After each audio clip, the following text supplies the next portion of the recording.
2014 के दिन गुजरात के मुख्यमंत्री नरेंद्र मोदी हिंदुस्तान के प्रधानमंत्री बने। मोदी के अश्वमेध के घोड़े के साथ एक और आदमी का घोड़ा दौड़ रहा था, जिसके घोड़े की गति दुनिया भर में दौड़ रहे बाकी घोड़ों को पीछे कर गई। इस आदमी का नाम था गौतम शांतिलाल अडानी, वही अडानी जिनके आंगन में शेयर मार्केट के बुल और बियर पानी पीने आते हैं। बीते दिनों सितंबर 2022 में वेल्थ ह्यूरन इंडिया रिसर्च ने बताया कि अडानी ने पिछले साल यानी 2021 में 1612 करोड़ रुपए प्रतिदिन कमाए और दुनिया में सबसे अधिक संपत्ति इकट्ठा करने वालों में दूसरे नंबर पर पहुंच गए। ऐसा करने वाले में भारत के ही नहीं बल्कि एशिया के भी पहले आदमी बने हैं। केवल पिछले 5 साल में ही अडानी की संपत्ति में 14 गुना से अधिक यानी कि 1440% की वृद्धि हुई है। वैसे में सबसे पहला सवाल उठता है कि जिस अडानी को साल 2014 से पहले उनके गृह राज्य गुजरात के बाद हिंदुस्तान में भी बहुत अधिक लोग नहीं जानते थे, आखिर अर्थशास्त्र के कौन से नियम रहे कि वो उनके फेवर में चले गए और संपत्ति के मामले में वे दुनिया में शीर्ष पर पहुंच गए। अब मैं मोदी गुजरात के सीएम बनकर आए तो गुजरात के मुख्यमंत्री और उद्योगपतियों के बीच का संबंध थोड़ा और नजदीक होने लगा। उद्योगों के लिए राज्य की सरकारी जमीन देने से लेकर बाकी फेवर दिए जाने तक बात पहुंच गई। साल 2003 में मुंद्रा पोर्ट एरिया में ही अपनी कंपनी के काम को और अधिक विस्तार देने के लिए अडानी द्वारा the Mundra special economic zone की शुरुआत की गई। स्पेशल इकोनॉमिक जोन ऐसे क्षेत्र होते हैं जहां कानूनों और टैक्स नियमों में सरकार की तरफ से थोड़ी अधिक सहूलियत दी जाती है ताकि व्यापारिक गतिविधियों में व्यवधान कम से कम हो। स्पेशल इकोनॉमिक जोन्स एक्ट 2005 के तहत साल 2006 में इसे भारत सरकार के द्वारा भी स्पेशल इकोनॉमिक जोन का दर्जा दे दिया गया। इस दर्जे के साथ ही अडानी ग्रुप को इनकम टैक्स और बाकी टैक्स में सहूलियतें मिल गई। मुंद्रा पोर्ट के आसपास सड़कें और रेल कनेक्टिविटी जैसी चीजों के लिए गुजरात की मोदी सरकार ने अडानी ग्रुप को 5000 एकड़ से अधिक जमीन मुहैया कराई और इसकी कीमत ली गई टॉफियों के भाव। इधर जब साल 2014 में लोकसभा चुनाव चरम पर पहुंचे तो केजरीवाल और राहुल गांधी ने आरोप लगाना शुरू कर दिया कि गुजरात के मुख्यमंत्री ने अपने मित्र अडानी को टॉफियों के भाव जमीन बेच दी है। इन्हीं दिनों 27 अप्रैल 2014 के दिन फर्स्ट पोस्ट वेबसाइट पर अडानी का इंटरव्यू छपा, जिसमें वे खुद मान रहे हैं कि साल 2006 में उन्हें मुंद्रा में स्पेशल इकोनॉमिक जोन डेवलप करने के लिए नरेंद्र मोदी सरकार के द्वारा 5000 एकड़ करीब जमीन दी गई, जिसकी कीमत मात्र 15 रुपए स्क्वायर मीटर ली गई। यहां ध्यान देने वाली बात यह है कि सिर्फ 2006 में ही जमीनें नहीं दी गई बल्कि उसके बाद भी गुजरात सरकार द्वारा अडानी को स्पेशल इकोनॉमिक जोन डेवलप करने के लिए सरकारी जमीनें दी जाती रहीं।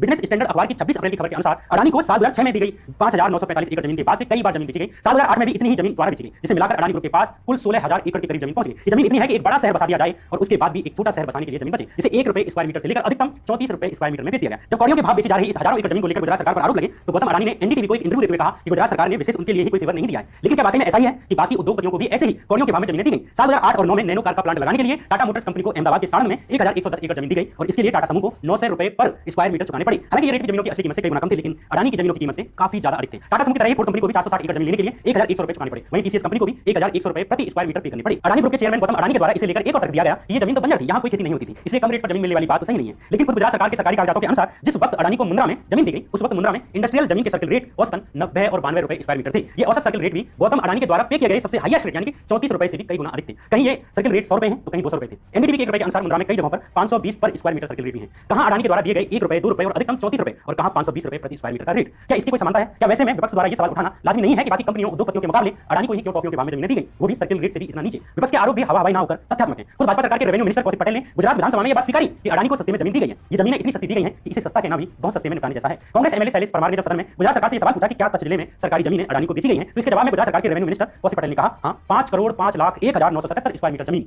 Mundra port and special economic zone को बेची गई है। इसमें से 7,33,000 स्क्वायर मीटर से अधिक जमीन मात्र 2 रुपए प्रति स्क्वायर मीटर दी गई। 17,65,000 स्क्वायर मीटर की जो जमीन है वो 2.5 रुपए प्रति स्क्वायर मीटर में बेची गई। इसके अलावा लाखों स्क्वायर मीटर जमीन 4 रुपए से लेकर 10 रुपए स्क्वायर मीटर में बेची गई। इसके बाद इस जमीन पर अडानी द्वारा स्पेशल इकोनॉमिक जोन तैयार किया गया। साल 2006 में ही एसईजेड यानी कि स्पेशल इकोनॉमिक जोन का स्टेटस मिलने के बाद गुजरात अडानी पोर्ट लिमिटेड और मुंद्रा स्पेशल इकोनॉमिक जोन को मिलाकर अब नया नाम रख दिया गया और ये नया नाम था Mundra port and special economic zone limited यानी एमपीएसईजेड। ये नया नाम रखने के पीछे कंपनी का आइडिया था कि कंपनी का जो बिजनेस है उसकी सही तस्वीर सामने आए। साल 2012 में 6 जनवरी के दिन इसका दोबारा नाम बदलकर Adani ports and special economic zones limited कर दिया गया, जिससे कि कंपनी की ब्रांडिंग हो। और चूंकि साल 2012 आने तक अडानी ग्रुप का साम्राज्य भी मुंद्रा पोर्ट के अलावा बाकी राज्यों में भी फैलने लगा था, जैसे कि अडानी ग्रुप सूरत के हजीरा पोर्ट, खंबात की खाड़ी में स्थित दाहेज पोर्ट, गोवा के मोरमुगाओ पोर्ट और आंध्र प्रदेश के विशाखापट्टनम पोर्ट आदि में भी अपनी गतिविधियां शुरू कर चुका था। साथ ही ऑस्ट्रेलिया के एबोट पॉइंट पर भी अडानी ग्रुप के द्वारा टर्मिनल शुरू किया जा चुका था। इसलिए मुंद्रा पोर्ट कंपनी का नाम बदलकर अडानी पोर्ट कर दिया गया ताकि बढ़ते साम्राज्य को एक सिनर्जी में लाया जा सके और कंपनी की आइडेंटिटी को भी मजबूत किया जा सके। बंदरगाहों को ऑपरेट करने का काम अडानी ग्रुप का एक प्रमुख काम था। इसके अलावा कोल माइनिंग, बिजली, इंफ्रास्ट्रक्चर में भी उनका काम बड़ा था। लेकिन इसके बावजूद साल 2014 की फोर्ब्स मैगजीन की दुनिया के टॉप 500 सबसे अमीरों की लिस्ट में अडानी का नाम नहीं था। साल 2014 में फोर्ब्स की लिस्ट में गौतम अडानी 2.80 अरब डॉलर की संपत्ति के साथ 609वें स्थान पर थे और केवल 8 साल के अंदर सीधे दूसरे नंबर पर पहुंच गए। आपको हैरानी होगी शायद नहीं भी हो कि इसी 1 साल के अंदर यानी 2022 के अंदर ही अडानी की संपत्ति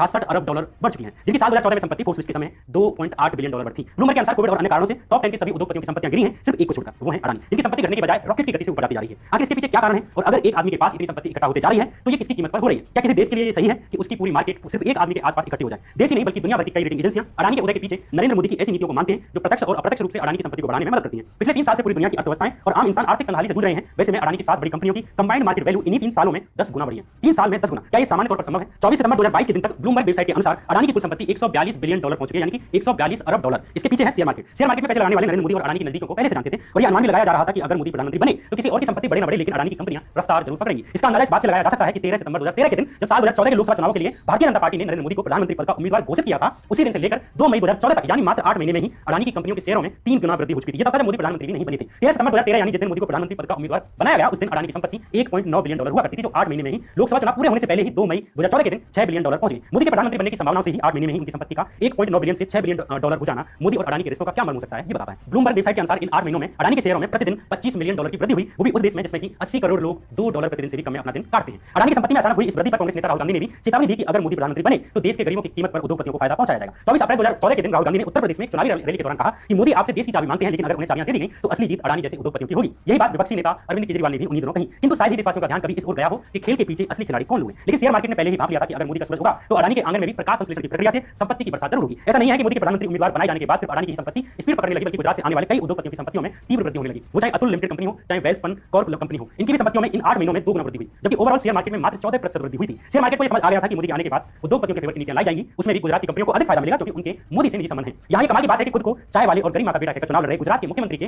प्रधानमंत्री बनने की संभावनाओं से पैसे वालों को और अधिक पैसा वाला होने की उम्मीदें ज्यादा हो रही थी। ये भी एक अजीब अंतर्द्वंद है। इसमें भी कमाल की बात यह है कि ये सच में हुआ भी। द न्यू इंडियन एक्सप्रेस की 4 सितंबर 2022 की खबर के अनुसार जब मोदी ने देश की सत्ता संभाली उस वक्त अडानी की संपत्ति 7.3 बिलियन हुआ करती थी, जो पिछले 8 सालों में 20 गुना बढ़कर 140 बिलियन अमेरिकी डॉलर से ऊपर पहुंच चुकी है। इसमें भी सबसे इंटरेस्टिंग चीज ये है कि जब कोविड आया यानी मार्च 2020 में, उस वक्त भी अडानी की संपत्ति 10 बिलियन से कुछ कम हुआ करती थी, लेकिन महामारी के इन 3 सालों के भीतर ही अडानी की संपत्ति 24 सितंबर 2022 तक 142 बिलियन डॉलर पार कर गई। वैसे में ये जिज्ञासा उठना लाजिम है कि आखिर क्या कारण है कि मोदी के आने के बाद ही अडानी की संपत्ति में इतनी भारी मात्रा में वृद्धि हो रही है। इसके हाल ही में कोल मिनिस्टर प्रहलाद जोशी ने राज्यसभा में कहा था कि देश में कोयले की कोई शॉर्टेज नहीं है, लेकिन इसके बावजूद भी पावर मिनिस्ट्री ने स्टेट्स को ऑर्डर किया कि वो इंपोर्टेड कोल खरीदे कम से कम 10%, जो उनकी कोल रिक्वायरमेंट है उसका। कोल इंडिया लिमिटेड को मैंडेट किया गया कि कम से कम 8 मिलियन टन कोल वो इंपोर्टेड खरीदेंगे। सरकारी ऑफिशियल्स ने द न्यू इंडियन एक्सप्रेस को बताया कि जो कोयला देश के अंदर बनता है उसकी कीमत होती है करीब 1700 से लेकर 2000 रुपीस पर टन, लेकिन जो बाहर से कोयला इंपोर्ट किया जाता है देश में उसकी कीमत होती है 17000 से लेकर 20000 रुपीस पर टन। ऑलमोस्ट 10 गुना ज्यादा महंगा पड़ता है देश को कोयला देश के बाहर से आ रहा है। अब हुआ क्या कि ब्लूमबर्ग की रिपोर्ट के अकॉर्डिंग एक पब्लिक कंपनी है एनटीपीसी, उन्होंने 20 मिलियन टन कोल इंपोर्ट करने का ऑर्डर दिया था और उसमें से 17.3 मिलियन टन कोल का ऑर्डर एक्चुअली में दिया गया अडानी एंटरप्राइजेस लिमिटेड को। तो बहुत से कोल इंपोर्ट करने के टेंडर से देश में वो अडानी के पास गए। एक और उदाहरण इसका, जून के महीने में श्रीलंका के जो सिलोन इलेक्ट्रिसिटी बोर्ड के चेयरमैन थे एमएनसी फर्डिनांडो, उन्होंने श्रीलंका के पार्लियामेंट्री पैनल के सामने जाकर क्लेम किया कि श्रीलंका के प्रेसिडेंट राजपक्षे को कहा गया नरेंद्र मोदी के द्वारा कि 500 मेगावाट रिन्यूएबल एनर्जी प्रोजेक्ट जो बनने लग रहा है वो अडानी ग्रुप को दे दिया जाए। हालांकि एक दिन बाद जब ये खबर फैली तो उन्होंने अपनी स्टेटमेंट को रिट्रैक्ट कर लिया। लेकिन इसके अलावा साल 2018 में इंडियन गवर्नमेंट ने अप्रूव किया था कि 6 एयरपोर्ट्स देश में प्राइवेटाइज किए जाएंगे। और कितने इत्तेफाक की बात है कि सारे के सारे 6 एयरपोर्ट्स खरीदने की बिड अडानी ग्रुप ने जीती। इससे करीब 4 साल पहले 2014 में कांग्रेस लीडर राहुल गांधी ने क्लेम किया था कि जब नरेंद्र मोदी गुजरात के चीफ मिनिस्टर थे तो उन्होंने 45000 एकड़ जमीन अडानी को बेच दी एट द रेट ऑफ 1 रुपी पर स्क्वायर मीटर, 1 स्क्वायर मीटर के 1 रुपए के रेट पर। दोस्तों ऐसे क्लेम्स बार-बार उठाए गए। 2017 में सीपीएम मेंबर ब्रिंडा कैरेट ने एक्यूज किया था मोदी सरकार को कि उन्होंने 72000 करोड़ रुपए का बैंक लोन अडानी ग्रुप का वेव ऑफ कर दिया। 2018 में बीजेपी के खुद के लीडर सुब्रमण्यम स्वामी ने क्लेम किया था, बार-बार उन्होंने दोहराया था एक्चुअली में इनके खुद के शब्दों में, Adani is the biggest NPA trapeze artist in PSUs. NPA का मतलब है नॉन परफॉर्मिंग एसेट्स यानी आज आपको अडानी के उन बड़े घोटालों के बारे में बताते हैं जिसे उन्होंने मोदी सरकार के साथ मिलकर मैनेज कर लिया। घोटाला नंबर 1, भारत में अडानी ने सोलर एनर्जी से जुड़ा कॉन्ट्रैक्ट हासिल करने के लिए भारतीय अधिकारियों को करीब 2200 करोड़ रुपए की रिश्वत दी। घूस का ये पैसा अमेरिकी इन्वेस्टर्स और बैंकों का था। मामला कोर्ट में गया और अमेरिकी अदालत ने गौतम अडानी के खिलाफ गिरफ्तारी वारंट जारी कर दिया, लेकिन नरेंद्र मोदी अभी तक उनके खिलाफ जांच शुरू नहीं कर पाए। घोटाला नंबर 2, साल 2023 जनवरी के महीने में अडानी के खिलाफ हिंडनबर्ग रिसर्च की रिपोर्ट ने मनी लॉन्ड्रिंग से लेकर शेयर में हेरफेर के आरोप लगाए, लेकिन मोदी ने तब अडानी के खिलाफ कोई कार्रवाई नहीं की। घोटाला नंबर 3, साल 2024 में हिंडनबर्ग ने बताया कि स्विस अधिकारियों ने मनी लॉन्ड्रिंग और जालसाजी की जांच के चलते अडानी ग्रुप के कई स्विस बैंक खातों में जमा 31 करोड़ डॉलर से अधिक फीस कर दी गई थी। इसके बावजूद भी मोदी सरकार ने अडानी पर कोई एक्शन नहीं लिया। घोटाला नंबर 4, कम कीमत में कोयला खरीदकर देश को महंगे में कोयला बेचने का अडानी पर आरोप लगा। अडानी ग्रुप ने एक इंडोनेशिया कंपनी से करीब 2360 रुपए प्रति टन की कीमत पर लो ग्रेड कोयला खरीदा और बिल में हेरफेर कर तमिलनाडु को 7750 रुपए प्रति टन की कीमत पर बेच डाला। फिर अडानी सेफ है। ये तो वो घोटाले हैं जो उजागर हो गए, ऐसे न जाने कितने मामले हैं जिनका भेद खुलना अभी बाकी। इतने उनको बदल दिया इधर-उधर, बेलआउट्स दे दिए, कोई बड़े इंफ्रास्ट्रक्चर प्रोजेक्ट्स के टेंडर्स दे दिए, सरकारी कॉन्ट्रैक्ट्स दे दिए माइनिंग के, या देश की पब्लिक कंपनी के रिसोर्सेज को इन्हें बेच दिया गया। इंडियन एक्सप्रेस के अकॉर्डिंग आरबीआई ने स्टेट किया था पिछले 10 सालों में बैंकों ने 11.68 लाख करोड़ रुपए के बैड लोन्स को राइट ऑफ कर दिया और ज्यादातर ये राइट ऑफ एक्चुअली में 2014-15 के बाद आए जब नरेंद्र मोदी सरकार ऑलरेडी आ चुकी थी। अब आप पूछोगे ये सारी खबरें हमें कैसे नहीं पता चलती? वो इसलिए दोस्तों क्योंकि टीवी चैनल्स पर जो दिखाया जाता है वो सिर्फ हिंदू मुस्लिम, वो दंगे यहाँ हुए, वो भड़काऊ भाषण यहाँ दे दिया, कभी कोई बॉयकॉट आ गया, सिर्फ इन्हीं चीजों की खबरें कॉन्स्टेंटली चलाई जाती हैं ताकि जो असली खबरें नीचे दबी हुई हैं ज्यादा पब्लिक को इसके बारे में पता ना चल सके। कैसे होता है कि अडानी जी जिस भी चीज पर हाथ रखते हैं वे उन्हें दे दी जाती है, चाहे वे किसी की जमीन हो, कोई प्रोजेक्ट हो या फिर सरकार का कोई महत्वपूर्ण टेंडर। चलिए मैं बताती हूँ कैसे चलता है अडानी टेंडरिंग प्रोसेस। ये सारा खेल एक सुनियोजित तरीके से होता है। सबसे पहले सरकार अडानी को टेंडर देने के लिए ऐसी नीतियां बनाती है जो बाकी कंपनियों को रेस से बाहर करे और उस रेस में अडानी ही एक रहे और सेफ रहे। अगर तब भी बात ना बने तो सीबीआई, ईडी, आईटी जैसी संस्थाएं एक्टिव हो जाती हैं और दूसरी कंपनियों पर रेट डालकर उसके मालिकों को अपनी कंपनी अडानी को बेचने के लिए मजबूर करती हैं। इसका उदाहरण है मुंबई एयरपोर्ट जो पहले जीवीके ग्रुप के पास था, लेकिन एजेंसी द्वारा दबाव बनाने पर इसे अडानी ग्रुप को सौंप दिया गया। दूसरा उदाहरण है धारावी की 1 लाख करोड़ की सोने से ज्यादा कीमत वाली जमीन। सारे नियमों को ताक पर रखकर लाखों धारावी वासियों के आशियाने को उजाड़ा जा रहा है ताकि अडानी को वो जमीन दी जा सके। आज बिजली, पोर्ट, हवाई अड्डे, कोयला खदान और यहाँ तक कि डिफेंस सेक्टर में भी अडानी ग्रुप का कब्जा है। सरकार ने ऐसी नीतियां बनाई कि या तो बाकी कंपनियां टिक ना पाएं या अडानी ने उन्हें खरीद लिया और ये देश की जनता के लिए सही नहीं है। जब किसी एक कंपनी का एक अधिकार होता है तो वो अपनी मर्जी के दाम करती है, जिससे महंगाई बढ़ती है, गरीब और गरीब होता है और मुनाफा सिर्फ एक परिवार को जाता है। ये साफ है कि मोदी जी देश की जनता के लिए नहीं बल्कि अडानी जी के लिए काम कर रहे हैं। जब आपका भविष्य, आपकी संपत्तियां और आपके अवसर सब किसी एक व्यक्ति को सौंप दिए जाए तो आम आदमी के लिए क्या बचेगा? क्या कि जिन जिन संस्थाओं पर दबाव बनाया गया, जिन जिन संस्थाओं पर सीबीआई, ईडी ने रेड मारा, उन पर गौतम अडानी का कब्जा हो गया। और बाकायदा जयराम रमेश ने ये पूरी फहरिस्त पेश की है। वो कह रहे हैं कि प्रधानमंत्री नरेंद्र मोदी और गौतम अडानी की जो प्रत्यक्ष विदेशी निवेश की नीति है उसमें सिवाय डर के और कुछ नहीं है। यानी कि डर का इस्तेमाल करो और उसे दबा दो, उसे कुचल दो। और बाकायदा सबूतों के साथ इन तमाम कंपनीज का जिक्र किया जा रहा है। सबसे पहले जिक्र किया जाता है एनडीटीवी का। जयराम रमेश बता रहे हैं कि एनडीटीवी पर सीबीआई की रेड पड़ती है, प्रणॉय रॉय पर उनके घर पर छापा पड़ता है। उसके बाद क्या होता है, गौतम अडानी का एनडीटीवी के 64.71 शेयर्स पर कब्जा हो जाता है। नतीजा आज की तारीख में एनडीटीवी से प्रणॉय रॉय बाहर, गौतम अडानी का कब्जा। सेबी के जो पूर्व प्रमुख हैं यूके सिन्हा, वो आज की तारीख में एनडीटीवी के बोर्ड ऑफ डायरेक्टर्स में एक निदेशक हैं। देखिए ये है सेबी का खेल। मुद्दा नंबर 2, वो कहते हैं सीसीआई की टीम अंबुजा सीमेंट ऑफिस पर रेड मारती है। नतीजा कुछ ही दिनों में अडानी जो है सीमेंट के दूसरे सबसे बड़े खिलाड़ी बन जाते हैं। ईडी मुंबई एयरपोर्ट के जीवी के ग्रुप ऑफिस पर रेड मारती है। नतीजा ये होता है दोस्तों कि जीवी के एयरपोर्ट डेवलपर्स के 98% शेयरों पर गौतम अडानी का कब्जा हो जाता है। उसी तरह से डिजिटल प्लेटफॉर्म क्विंट पर रेड मारते हैं इनकम टैक्स, नतीजा क्विंटलियन पर अडानी का 49% हिस्सा हो जाता है। नेल्लोर कृष्णापट्टनम एयरपोर्ट पर भी इनकम टैक्स रेड मारती है, उसी तरह से अल्ट्राटेक सीमेंट पर भी रेड मारी जाती है। नतीजा इन तमाम कंपनियों पर कहीं ना कहीं अडानी का कब्जा हो जाता है या फिर उनका दबदबा बढ़ जाता है। चाइनीज प्रेसिडेंट शी जिनपिंग से प्यार प्रेम से बतिया रहे थे। एक्सीलेंसी, आपसे मिलकर खुशी है। Modi ji also tried his best to shake hands with Jinping at a summit in Russia. And India and China finally signed a border patrol agreement to stabilize the situation along the LAC. मगर क्यों? The answer is Adani. Everything's fair in love and war. And when it comes to dosti nibhana, no one does it better than Hamare Pyare Mahamanav. Last month, the Adani Group launched the Adani Energy Resources Corporation in the Chinese city of Shanghai. Adani Global would now hold 100% share capital of the company. तो बात simple है। अगर मोदी जी से पूछा जाए कि वो अडानी के लिए क्या कर सकते हैं, तो जवाब भी सिंपल है। तू बोले तो बन जाऊं मैं बुल्ले शाह सो। कंपनियां इनके अंदर है तो इनकी सारी कंपनियां बहुत सारे लाखों लोगों को जॉब दे रही होंगी ना। सोचकर तो यही लगेगा, लेकिन अडानी की खुद की वेबसाइट के अकॉर्डिंग अडानी ग्रुप करीब 23,000 लोगों को एम्प्लॉय करता है, सिर्फ 23,000 जॉब्स। लेकिन आप कहोगे शायद ये फेयर कंपैरिजन नहीं है, हमें बाकी और प्राइवेट कंपनी से ही कंपेयर करना चाहिए, तो वो भी कर लेते हैं। नंबर 1 प्राइवेट कंपनी जो सबसे ज्यादा जॉब्स प्रोवाइड करती है इंडिया में वो है टाटा ग्रुप की कंपनीज, 9 लाख से ज्यादा जॉब्स। फिर है इन्फोसिस 3 लाख से ज्यादा jobs, Reliance industries 2,36,000 jobs, Wipro 2,31,000 jobs. Adani company का नाम यहाँ पर टॉप 25 की लिस्ट में भी नहीं आता। अपनी सरकारी कंपनी कोल इंडिया लिमिटेड को देख लीजिए, 2.7 lakh employees. Indian railways 12.5 lakh employees. Amul जैसी कंपनी लाइवलीहुड प्रोवाइड करती है 36 लाख किसानों को। ओवरऑल एग्रीकल्चर के सेक्टर में 15 करोड़ से ज्यादा लोग एम्प्लॉयड है। तो नंबर देखो, कोई इतना बड़ा कंट्रीब्यूशन नहीं है अडानी ग्रुप का इंडिया में जॉब्स देने में। दूसरा, चलो जॉब्स नहीं, शायद टैक्सेस में तो बड़ा कंट्रीब्यूशन होगा क्योंकि इतनी बड़ी नेटवर्क है। बिजनेस टुडे द्वारा कंपाइल की गई इंडिया की टॉप 10 टैक्स पेयर कंपनीज की लिस्ट देख लीजिए। टॉप पर है रिलायंस, फिर एसबीआई, फिर TCS, HDFC bank, Vedanta, JSW steel, Indian Oil Corporation, Tata steel, LIC, Infosys, coal India. यहाँ पर अडानी का नाम तो कहीं नहीं दिख रहा। कई लोगों ने चीज पॉइंट आउट करी कि इंडिया के सबसे अमीर आदमी, लेकिन इनकी companies top 10 tax payer companies में भी नहीं आती। ऐसा कैसे हो सकता है? इसकी एक्सप्लेनेशन हो सकती है कि टैक्स लगाया जाता है प्रॉफिट के बेसिस पर, ना कि नेटवर्क के बेसिस पर। तो चलो प्रॉफिट को ही देख लेते हैं। moneycontrol.com के अकॉर्डिंग अडानी एंटरप्राइजेस का प्रॉफिट 12 महीने के लिए मार्च 2022 में था 1,113 करोड़ रुपए। यहाँ कुछ अजीब नहीं लग रहा आपको कि जितनी ये बाकी सारी कंपनीज टैक्स देती हैं उतना अडानी का प्रॉफिट भी नहीं है? अगर इनका बिजनेस इतना प्रॉफिटेबल नहीं है, उनकी वैल्यूएशन इतनी ज्यादा क्यों है? क्या इनकी किसी कंपनी ने कोई ग्राउंड ब्रेकिंग इनोवेशन करी या कोई ऐसी टेक्नोलॉजी बनाई जिसे बहुत ज्यादा इस्तेमाल किया जा रहा है, जैसे कि एप्पल, गूगल, फेसबुक, टेस्ला जैसी कंपनीज हो गई? लेकिन देखकर तो ऐसा भी नहीं लगता। तो ऐसा सेबी एक रेगुलेटर है। सेबी का रोल, जो उसकी भूमिका है, वो मिडिल क्लास हम सब जो पैसा लगाते हैं मार्केट में, उस मार्केट को रेगुलेट करने की भूमिका सेबी की है, बहुत महत्वपूर्ण भूमिका है। और सेबी की चेयरपर्सन को कौन अपॉइंट करता है? सेबी की चेयरपर्सन को ये दो महानुभाव आपके सामने है, अपॉइंटमेंट्स कमिटी ऑफ कैबिनेट, प्रधानमंत्री और हमारे देश के गृह मंत्री श्री अमित शाह। ये सेबी की चेयरपर्सन को अपॉइंट करने की जो एसीसी है, ये उसमें ये 2 सदस्य हैं, मतलब यही लोग अपॉइंट करते हैं। नया नहीं है, रिश्ता पुराना है। जब नरेंद्र मोदी जी गुजरात के सीएम बने थे तब से रिश्ता है, और उसके बहुत सारे पब्लिक प्रूफ्स हैं। हवाई जहाज में मैंने फोटो दिखाई, नरेंद्र मोदी जी बड़े कंफर्ट में बैठे हुए थे अपने दोस्त, अपने मित्र के साथ। अदानी जी की शेल कंपनीज हैं, उसमें 20,000 करोड़ रुपया किसी ने इन्वेस्ट किया। अदानी जी का पैसा नहीं, अदानी जी का इंफ्रास्ट्रक्चर बिजनेस है, पैसा किसी और का है। सवाल यह है 20,000 करोड़ रुपए किसके हैं? मैं पूछता जाऊंगा, मुझे कोई डर नहीं लगता इन लोगों से। पूरे स्क्रीन पर इसे देखिए, मैं बीच बीच में सामने आते रहूंगा आपके पास और बताता रहूंगा इस पूरी कुंडली में जो अलग अलग चीजें दिखाई गई हैं इसके क्या मायने। सबसे पहले दोस्तों इसमें साफ तौर पर आप देख रहे हैं विनोद अडानी को, माधवी पुरी और उनके पति धवल बुश को। ये 3 चेहरे इस कुंडली में हमें साफ तौर पर दिखाई देते हैं। अब जरा जूम कीजिए बाईं तरफ, यहां पर आप देखेंगे सेबी का नाम और उसके नीचे 2 एंट्रीज को आप देख रहे हैं। एक फंड है जिसका नाम है इमर्जिंग इंडिया फोकस फंड और दूसरा है ईएम रिसर्च फंड। क्या आप जानते हैं दोस्तों, ये जो दोनों फंड हैं, इमर्जिंग इंडिया फोकस फंड और ईएम रिसर्च फंड, ये कौन से फंड है? ये वही फंड है जिनके बारे में आरोप लगाया गया था कि इनके जरिए अडानी के शेयरों में उछाल आया और इसी के जरिए शेयर बाजार में अडानी पर घोटाला करने का आरोप है और इसी की जांच सेबी कर रही है। ये कुंडली साफ तौर पर बताती है कि सेबी इन 2 फंड्स की जांच कर रही है। अब थोड़ा नीचे आइए, क्या आप जानते हैं 2 फंड्स के मालिक कौन हैं? इन 2 फंड्स के मालिक हैं ट्राइडेंट ट्रस्ट कंपनी जो कि मॉरिशस में बेस्ड है। देखिए इन दोनों कंपनी के मालिक नीचे ट्राइडेंट ट्रस्ट कंपनी। अभी जो ट्राइडेंट ट्रस्ट कंपनी है, क्या आप जानते हैं इसकी प्रशासक यानी इसे एडमिनिस्टर कौन करता है? थोड़ा सा हम राइट की तरफ आते हैं और यहां पर आपको नाम दिखाई देगा ग्लोबल अपॉर्चुनिटीज फंड। ये ग्लोबल अपॉर्चुनिटीज फंड सीधे तौर पर जुड़ा हुआ है विनोद अडानी के साथ। देखिए साल 2010 में विनोद अडानी बनाते हैं Ascent trade and investment private limited और ये जो कंपनी है एसेंट ट्रेड और इन्वेस्टमेंट प्राइवेट लिमिटेड, वो मई 2012 में ग्लोबल अपॉर्चुनिटीज फंड में $100 मिलियन डालती है। देखिए क्या लिखा हुआ है, by May 2012 they move $100 million US। अब ये जो ग्लोबल अपॉर्चुनिटीज फंड है, ये जुड़ा हुआ है ग्लोबल डायनामिक अपॉर्चुनिटीज फंड के साथ। और जैसा कि आप देख रहे हैं दोस्तों, ये जो ग्लोबल डायनामिक अपॉर्चुनिटीज फंड है, इसी में साल 2015 में माधवी पुरी बुच और धवल बुच ने पैसा लगाया था और ये सीधे तौर पर जुड़ा हुआ है आईपीई प्लस फंड 1 के साथ है जो विवादों में घिरा हुआ है। इसका क्या मतलब है? माधवी पुरी बुच और धवल बुच ने उस फंड में पैसा लगाया या उस कंपनी में पैसा लगाया जो सीधे तौर पर उन 2 फंड्स के साथ जुड़ी हुई है जिसकी जांच खुद माधवी पुरी बुच कर रही थी।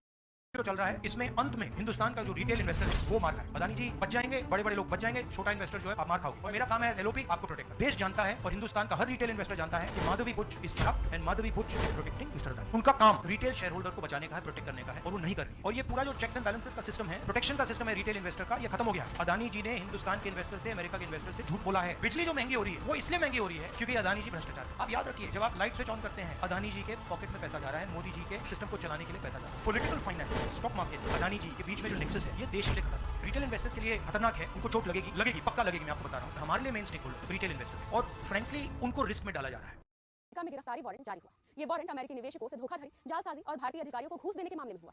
अडानी के घूस कांड का पूरा मामला आप यहाँ समझिए। अडानी अमेरिका गए और वहाँ के शेयर मार्केट में लिस्ट कंपनी एज़्योर पावर के साथ 60 लाख की प्लान बना कि भारत में सोलर एनर्जी प्रोजेक्ट बनाया जाए। उसके नाम पर अमेरिका के लोगों को बड़े बड़े सपने दिखाए, उनसे 25,000 1000 करोड़ रुपए उठाए। लेकिन भारत में सोलर एनर्जी कॉन्ट्रैक्ट पाने में दिक्कत आने लगी क्योंकि बिजली महंगी, कोई भी सरकार लेने के लिए तैयार नहीं। फिर क्या था, जो पैसे अमेरिका के लोगों से बटोरे थे उसी में से करीब 2200 करोड़ रुपए की घूस भारत में रही। जब इस मामले में अमेरिका में सुनवाई हुई और वहां की एफबीआई और मार्केट रेगुलेटर एसईसी ने जांच की तो भारत में घूस का और अमेरिका इन्वेस्टर से धोखाधड़ी का मामला सामने आया। अब अमेरिका के डिपार्टमेंट ऑफ जस्टिस की ग्रैंड ज्यूरी ने अडानी के खिलाफ आरोप लगाते हुए वारंट जारी किया है। 2 साल से चल रही इस जांच में यह भी सिद्ध हुआ है कि अडानी ने भारत के मार्केट रेगुलेटर सेबी से भी झूठ बोला। कितने कमाल की बात है, हिंदुस्तान में झूठ और घूस देने के मामले में अमेरिका में कार्यवाही तो हो रही, लेकिन नरेंद्र मोदी के रहते हुए अडानी भारत में बिल्कुल राष्ट्र के नाम संबोधन में कहा कि उन्होंने परिवहन मंत्रालय और ऊर्जा मंत्रालय और पेट्रोलियम मंत्रालय के भीतर एजेंसियों को चल रही खरीद प्रक्रिया को तुरंत रद्द करने का निर्देश दिया है, जिसके कारण जांच एजेंसियों और सहयोगी देशों द्वारा प्रदान की गई नई जानकारी है। इस फैसले से अडानी एनर्जी सॉल्यूशंस की 30 साल की $736 मिलियन की सार्वजनिक निजी भागीदारी डील प्रभावित होगी, जो कि अक्टूबर में कीनिया इलेक्ट्रिकल ट्रांसमिशन कंपनी के साथ हुई थी। अडानी एनर्जी सॉल्यूशंस ने इस समझौते के तहत कीनिया में 171 मील की ट्रांसमिशन लाइनें और 3 सब स्टेशन बनाने थे। मैं आपको बता दूं दोस्तों, कीनिया की अदालत ने अक्टूबर में ही इस डील को रद्द कर दिया था। उस वक्त वहां की सरकार ये कह रही थी इसमें कोई भ्रष्टाचार नहीं है, अदालत इसे रद्द कर चुकी थी। आपने सुना कीनिया के राष्ट्रपति, फिर भी भाजपा क्या कहती है, जांच की कोई जरूरत नहीं है, ये मामला उस औद्योगिक समूह का है, हमसे इसका कोई लेना देना नहीं है। और मैं आपको बताना चाहता हूं, अमेरिकी अदालत न्यूयॉर्क के फेडरल कोर्ट से जो दस्तावेज आए हैं उसमें साफ तौर पर लिखा हुआ है कि गौतम अडानी के ग्रुप ने ministry of new and renewable energy के साथ मिलकर उनकी एक एजेंसी है जिसका नाम है SECI, उसको सूत्र बनाकर राज्य सरकारों पर दबाव बनाया। इसका मतलब आंध्र प्रदेश सरकार के साथ जो 1750 करोड़ की घूस का मामला है उसमें पहला सूत्र कायम होता है ministry of new and renewable energy की एजेंसी SECI। सबसे बड़ी बात, गौतम अडानी ने नेशनल स्टॉक एक्सचेंज और BSE दोनों को झूठ कहा। उन्होंने इस बात की जानकारी नहीं दी कि अमेरिकी न्याय विभाग उनके खिलाफ जांच कर रहा है। मैं फिर आपसे पूछना चाहता हूं, क्या सेबी को इस मामले की जांच करनी चाहिए या नहीं करनी चाहिए? साफ तौर पर लिखा है, अगर इस मामले की कोई जांच कर सकता है तो केंद्र सरकार, मगर भारतीय जनता पार्टी सरकार इससे साफ तौर पर बच रही है। और आरोप किस पर लग रहा है? राहुल गांधी पर, कि वो देश की अर्थव्यवस्था को नुकसान पहुंचा रहे हैं। सबसे बड़ी बात, आपने अडानी को इस तरह से खुली छूट क्यों दे रखी थी कि आज की तारीख में अडानी पर इस तरह से सवाल उठ रहे हैं? और सबसे बड़ी बात, इंतजार कीजिएगा, ऑस्ट्रेलिया में भी अडानी की भूमिका को लेकर ढेरों सवाल हैं, कई सवाल हैं। इंतजार कीजिएगा, ऑस्ट्रेलिया के अंदर उनकी जितने डील्स हैं, जितने समझौते हैं, आने वाले दिनों में उस पर भी सवालिया निशान खड़ा होगा। और दोस्तों, जिस तरह से कीनिया के राष्ट्रपति रूटो ने घोषणा की है, कांग्रेस ने इस पर तल्ख बरतना है। पार्टी के प्रवक्ता सुप्रिया का बयान आपकी स्क्रीन पर। सुप्रिया कह रही हैं, कीनिया ने अपनी सरकारी कंपनी केट्राको और अडानी के बीच की 6217 करोड़ की डील को रद्द कर दिया है। साथ ही 15204 करोड़ का अडानी का एयरपोर्ट विस्तार का प्रस्तावित प्रोजेक्ट भी रद्द कर दिया है। अडानी के प्रोजेक्ट में भ्रष्टाचार को लेकर कीनिया में प्रदर्शन हुए थे। कीनिया के राष्ट्रपति विलियम रूटो ने कहा, हम किसी भी ऐसे अनुबंध को स्वीकार नहीं करेंगे जो हमारे देश की नीतियों और मूल्यों के खिलाफ हो। जिस गर्मजोशी से कीनिया की संसद में इस निर्णय का स्वागत हुआ है वो भारत के लिए शर्मिंदा करने वाली बात है। सोचिए, वहां के लोग कितने त्रस्त होंगे, लेकिन यहाँ तो नरेंद्र मोदी के रहते एक अडानी सेफ है। सीधा सवाल है दोस्तों, कीनिया का नजारा आपने देखा, लोग तालियां बजा रहे थे, और यहाँ पर गौतम अडानी को लगातार बचाने का प्रयास किया जा रहा है। क्योंकि अगर बचाने का प्रयास नहीं किया जा रहा है तो संबित पात्रा ये बात क्यों कहते हैं कि इस मामले से देश की अर्थव्यवस्था के खिलाफ जो है एक साजिश रची जा रही है? अरे भाई, ये फैसला कीनिया की सरकार ने किया है। नंबर 1, ये फैसला अमेरिका की एक अदालत से आया है, जॉर्ज सोरोस की तरफ से नहीं आया है, दाऊद इब्राहिम की तरफ से नहीं आया है। इसलिए देश की जनता को भारतीय जनता पार्टी मूर्ख बनाना छोड़े। है कि अडानी जी जेल के बाहर क्यों? अमेरिकन एजेंसी ने कहा है कि इन्होंने क्राइम किया है, और अमेरिकन एजेंसी ने कहा है कि इन्होंने हिंदुस्तान में क्राइम किया है और प्रधानमंत्री यहाँ कुछ नहीं कर रहे हैं। और मैं जनता को कहना चाहता हूँ, आप नोट कीजिए, स्कैम किया है 2000 करोड़ रुपए का और प्रधानमंत्री यहाँ कुछ नहीं कर रहे हैं। और मैं आपको बताता हूँ कुछ नहीं कर सकते, क्योंकि बीजेपी की पूरी फंडिंग इस व्यक्ति के हाथ में है, क्योंकि प्रधानमंत्री इसके साथ जुड़े हुए हैं और उनके प्रोटेक्टर हैं, क्योंकि वो अडानी जी के कंट्रोल में है। जिस दिन उन्होंने अडानी जी को अरेस्ट किया उस दिन वो भी जाएंगे। जी और मोदी एक है तो सेफ है। कोई भी क्राइम करता है तो नरेंद्र मोदी का कहना है वो उसको अंदर कर देते हैं, और अडानी जी 2000 करोड़ रुपए का स्कैम करते हैं और वो भागे हैं, और प्रधानमंत्री यहाँ कुछ नहीं कर रहे हैं। और मैं आपको बताता हूँ कुछ नहीं कर सकते, अगर वो करना भी चाहें वो नहीं कर सकते हैं, क्योंकि वो अडानी जी के कंट्रोल में है।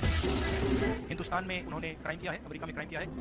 प्रधानमंत्री जी 100% इस व्यक्ति की प्रोटेक्शन करते हैं, क्योंकि बीजेपी की पूरी फंडिंग, पूरा फंडिंग स्ट्रक्चर इस व्यक्ति का है। इसलिए प्रधानमंत्री चाहे भी कुछ नहीं कर सकते। एक प्रकार से अडानी जी ने हिंदुस्तान को हाईजैक कर दिया है। हिंदुस्तान अडानी जी के ग्रिप में है, इसलिए हिंदुस्तान के एयरपोर्ट, स्पोर्ट्स, डिफेंस इंडस्ट्री की पार्टनरशिप है। एक तरफ नरेंद्र मोदी जी और एक तरफ अडानी जी। I guarantee you that the structure is going to collapse. It's not going to survive. 800 बीघे पर अडानी साहब का कब्जा होने जा रहा है। होने बिना बताए हो गया सर, हो गया जी, हो गया सर। मुआवजे वगैरह मुआवजा नहीं, अब हमें चाहिए मौत। क्यों ये सब कर रहे हैं? मतलब कि बिना सूचना के कोई सूचना नहीं है, तो ये तो तानाशाही हो ही रहा है। सब बीजेपी करा रहे हैं और क्या करा रहे हैं? संवैधानिक ढंग से नहीं चल रहा क्या? कुछ भी नहीं चल रहा है, और टेलीकास्ट भी होता है। इससे पहले भी इंटरव्यू मतलब परसों आए थे मीडिया वाले, लेकिन टेलीकास्ट ही नहीं हुआ, न्यूज में भी नहीं आया। न्यूज वाले भी नहीं दिखा रहे?